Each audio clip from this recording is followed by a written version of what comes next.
name is Klitmose and I work for State of Green.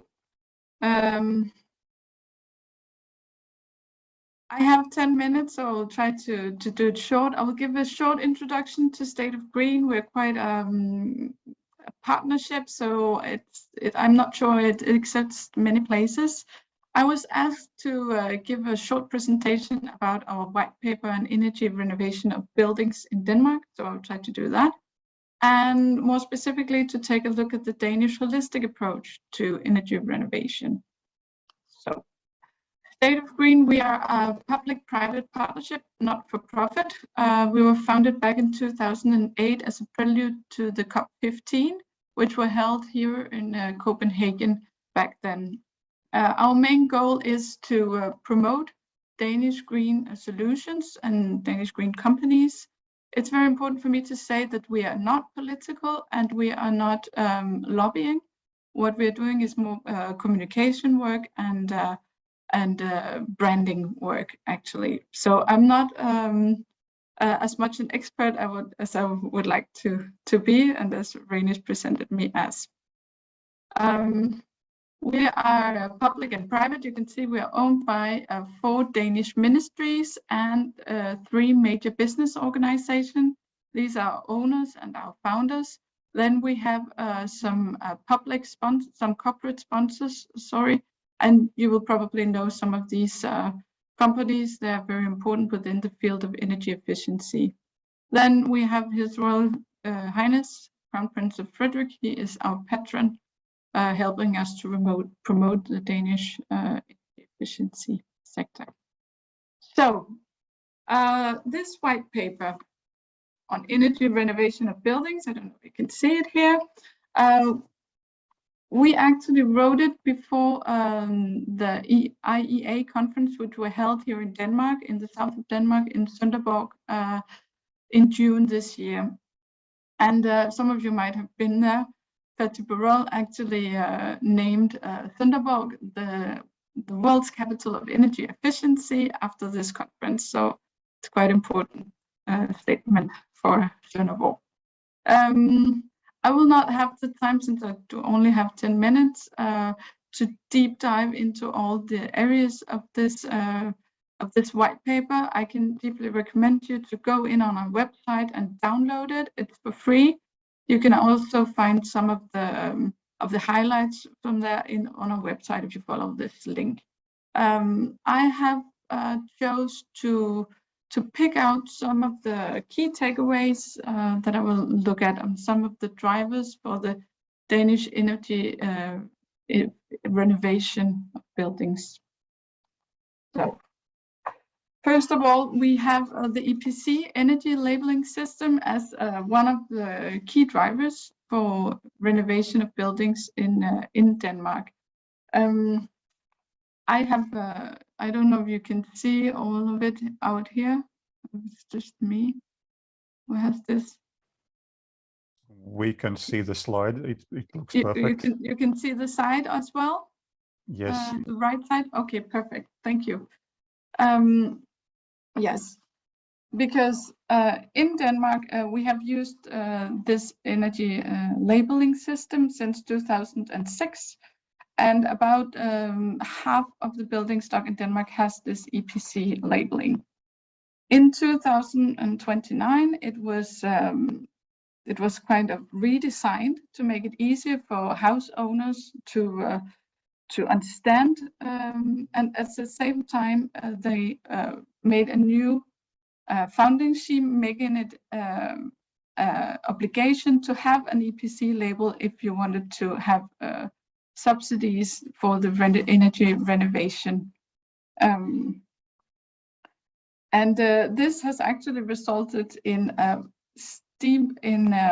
in these EPCs. In just 1 year, we have increased the number of EPCs from approximately 68,000 back in 2020 to 81,000 in 2021. And all the responsibilities for this EPC system lies at the Danish Energy Agency. It's collecting data, everything. And they're actually collected into a public database where you can go in and actually on a very local level see your house. For instance, if I want to see what I can do to make some energy savings, to lower my bill, to lower my CO2 emission, I can go in on my specific house, and then there will be some advice on what I can do. And it will be, the certificate will actually highlight the most potential field measures, both to lower the energy bill and to lower CO2 emissions. So it's quite easy for housekeepers to actually go in and find out what they can do. So, and this is actually on the sparenergi.dk. It's very easy. And what is actually interesting about this EPC system is that the DEA has conducted a study in relationship to the prices and the EPC labeling. And they found that if a building, for instance, a 100 square meter house in Denmark goes from C to B, from D to C, then the buyers will actually be willing to pay 6,000 euro more for the same house. So that's kind of interesting, and that is pushing the energy renovation as well. So moving on to the DGNB system, which is a systemized approach to sustainability.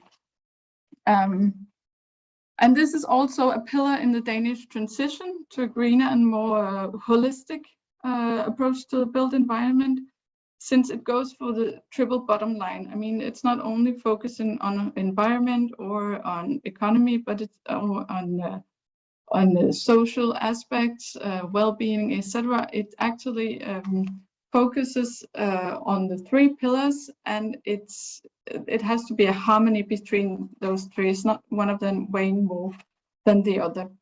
It has two primary functions here. Firstly, of course, it serves as a benchmark for sustainability. And then it's also a tool for organizing the whole building process. And that is quite interesting.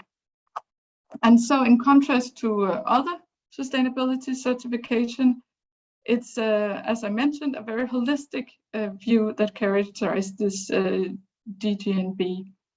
So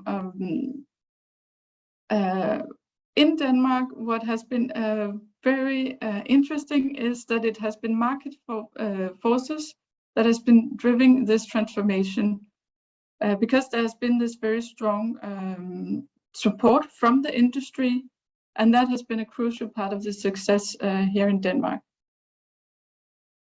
And it makes so that this framework, it has been, instead of being something causing troubles in the building sector, it has actually been more as an asset and a competitive advantage for the building sector now. So that is quite interesting, I believe. Then I have brought a small case about Sønderborg. Those of you who were in the city this summer probably already know it, but it's actually how in Denmark we have this focus on trying to look at both the supply and the demand side. So it's this one-stop shop approach to energy renovation. And this concrete case, it started, the project, it started back in 2010.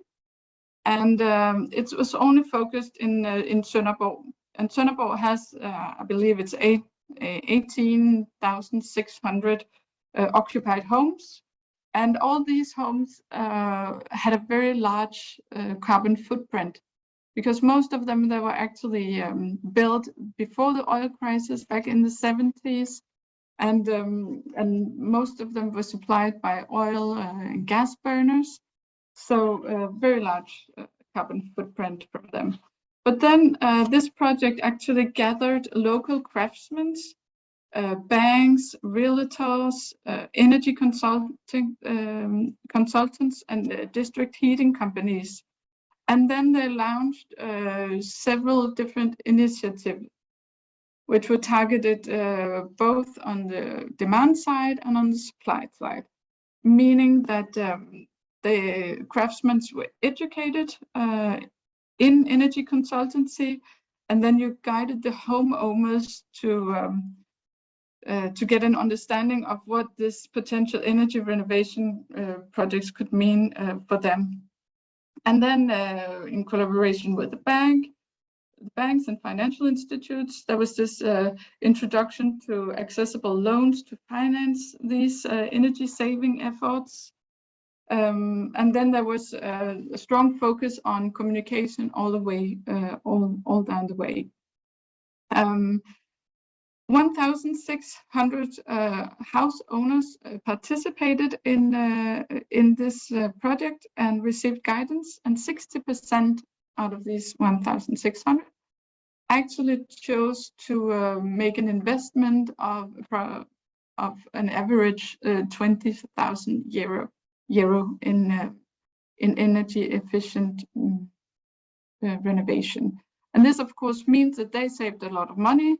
And now Sønderborg is a lot cleaner and greener place to live. So that's quite of an interesting case. And in Denmark and also internationally, many cities are trying to copy this model to try to do the same, because it was such a success. Yeah. Then. At the end, well, just focus on how important it is to have a holistic view of the energy renovation, because as in most areas, of course, in the green transition, then it's very important to take this holistic approach to also financing the energy renovation. If you offer this one-stop shop solution that includes both advisory, professional projects, and funding management, and also following up meetings and everything, then it can be more well-tailored and also more accessible in the long run. So, and we all know that energy efficiency is not only important in terms of economy and in terms of environment, but it's also a matter of life quality and indoor climate. And this is a very important issue here in Denmark. We also try to see if all the related effects that comes from investing in energy renovation. I have taken a European case here. If you renovate office buildings across Europe, we're 80 million people across Europe working in offices, and if we invest in creating this healthier and more comfortable work environment, then we can actually increase the employer productivity by 12%, and that will help us gain a lot of money, of course. But it's not only good in terms of money and productivity, etc. It's also when it comes to hospitals, you can shorten the time in average in the whole hospitals by 11%, and that will also give large turnover by around $42 billion. And for school, if you choose to renovate them, it can affect the pupils so that they will learn the same in a shorter amount of time. 2 weeks per year, actually, you can gain for the pupils. So holistic approach, extremely important, had to be thought in all the way. It makes it also nicer to go with the energy efficiency, because sometimes it can be difficult, in my experience, to sell energy efficiency as something nice and sexy. It's more something necessary. But if you see the side effects, it's very, very important on so many levels. So, yes. Thank you very much. I guess my 10 minutes is up, but if you have any questions, please ask them. And if we do not have time for questions, please write me an email. I will be happy to answer by email.